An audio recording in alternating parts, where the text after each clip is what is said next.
You can all see this big tree here. This tree here that's got a bit of green foliage, that's a bullock bush. Reason they call it bullock bush because cattle really love it. But in Christmas time, normally the summer months, you get little berries. They're sort of size of a pea and they're red in colour. And what the old people used to do, they used to put like a wallaby rug down the base. Then they shake the tree and all the berries used to fall off. And then they used to separate the berries from the seed. They'd crush the seeds up to make flour. Then they'd actually eat the little berries, and they taste like coconuts, really sweet. If there was plentiful, they'll take a bag full home and dry them. You can eat them dry. Otherwise, they'll just actually eat them fresh and just walk along until they find more food. I haven't seen any of this fruit since 1986. Why do you think that might be? I know the rains has a lot to do with it. You know, back in the days when our people used to go out hunting and gathering and collecting food, it's like your domestic fruits and veggies at home. You prune them to produce more for the following year. But because we don't do that, we're not producing fruits for the following year. Because, you know, we used to go out as kids and, you know, hit the trees and break all the leaves and, you know, next year it's making the tree healthy. So you can imagine, you know, if you don't find anything, you have to keep going. But we do all our shopping at Coles and Woolies now, so, yes, you know, it makes it a bit difficult. Because I suppose it's a bit different, you know, now. Even when I was a child, we used to just go out and collect enough just to eat and move on. Yeah. Never had time to sit down and think, oh, I'll go and put this in a cake or go and put this in the damper or whatever. You will never see one area where there's lots of different fruits around.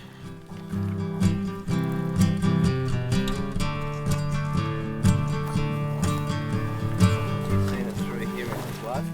Yes, I have.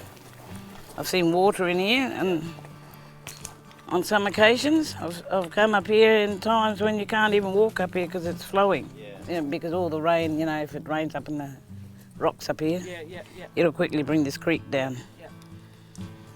You will notice on the walls now, you'll see some of the engraving up here. The circles, we feel that it talks about water. Represents water holes, and you will find water here. Also, circles can mean fireplace or camping grounds. Any little etchings or scratches over the engravings, we've got a little tool, like a little brush. You can brush over it and it'll bring it back to its natural state. Wow. Can you see this little plant here? It's a real delicate little plant. You can come up here on like today and it looks really dead. And after a rain, this plant will be sort of sprouting, looking healthy. And that's a sleep dust fern. We call it Mia Vuta. And what the old people used to do, sometimes when they're really healthy, they used to get, like they'll be a bit thicker than that, longer, and they used to put over the babies forward. And it had a soothing effect and used to put the babies to sleep.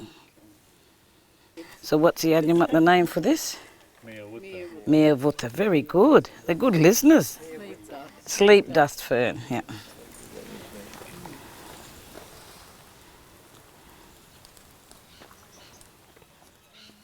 Okay, we'll sit here. We won't go any further just yet. But find a spot there if you want to sit up there. In the shade would be fantastic.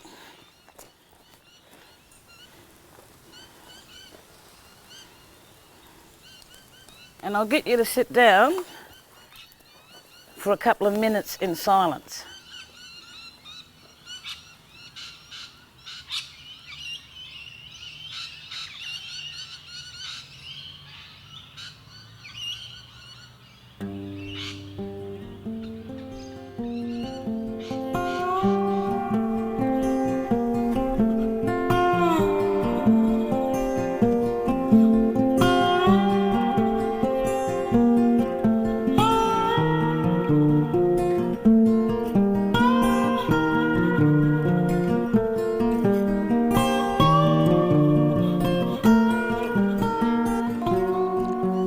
Okay, thank you for that.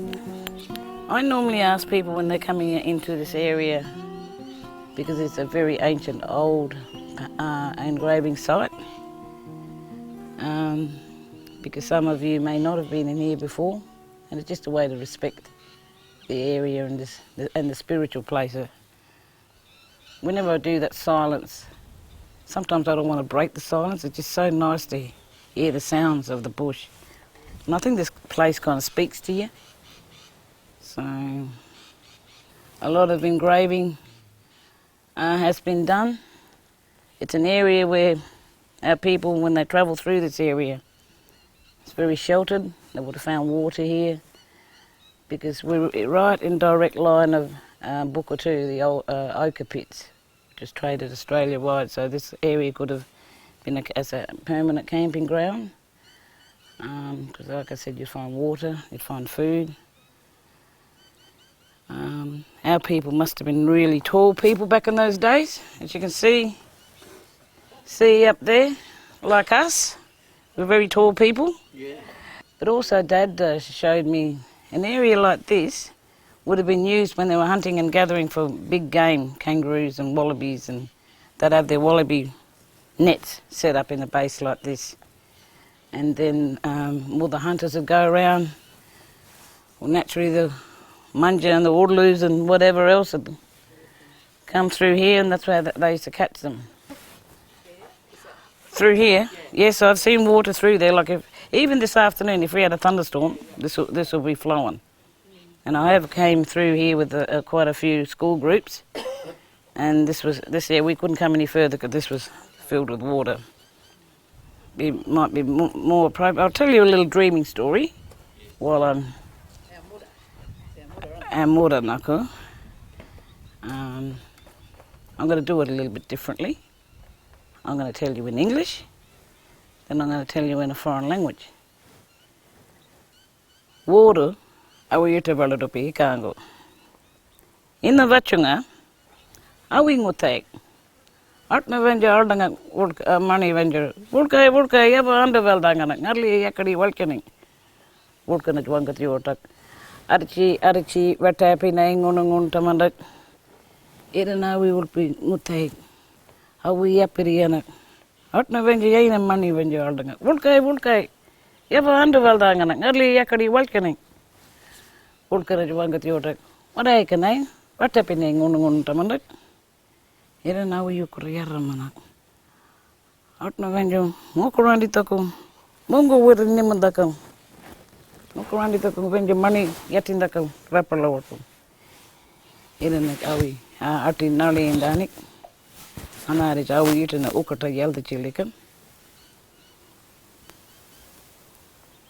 A long time ago, on this day there lived a robin redbreast couple and their family. On this day, the rain clouds started to work up.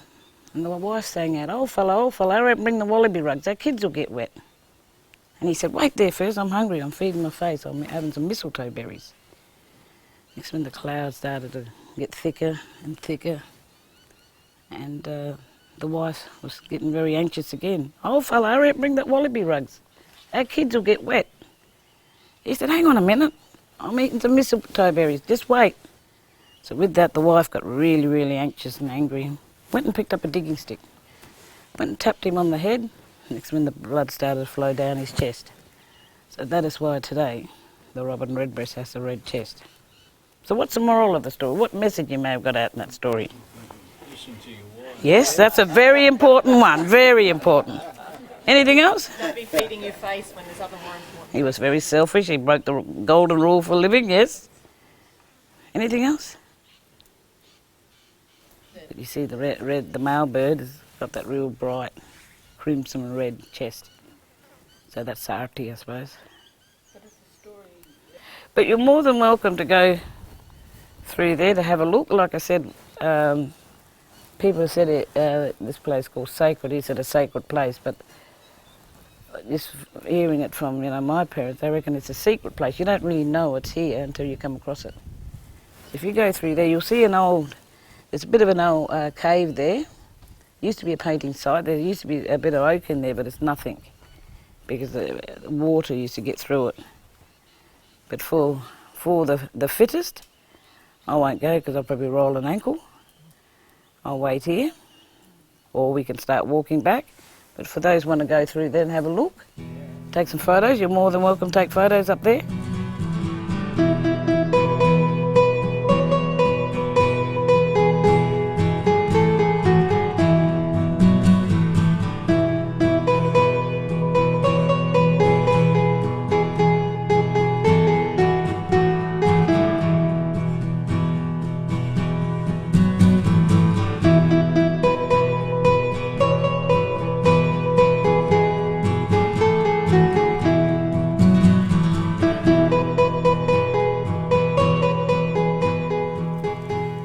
Conveniently come across a beautiful big spider web, and it reminds me of one of our stories that that's been handed on and passed on, and now we are telling those stories ourselves. And it's one of the stories that I have included in the book Yatawandata, and it's a story called Arambara and Ataputaputta. Can you say Arambara?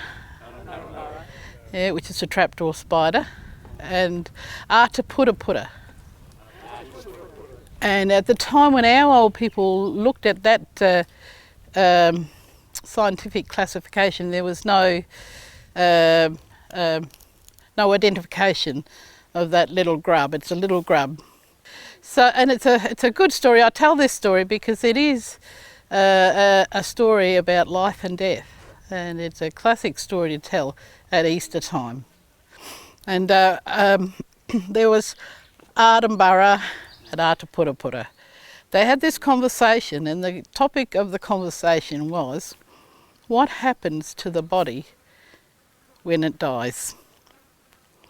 And Arambara said, well, when the body dies, it returns to the ground from where it came, and then after 3 days, its spirit rises. And then Ataputaputta said, when the body dies, it returns to the ground, and that's where the body stays. And so they kept having this conversation, and the conversation went on and on and on and on. When yulupa warangaringi. And anyway, they decided we can't go on like this.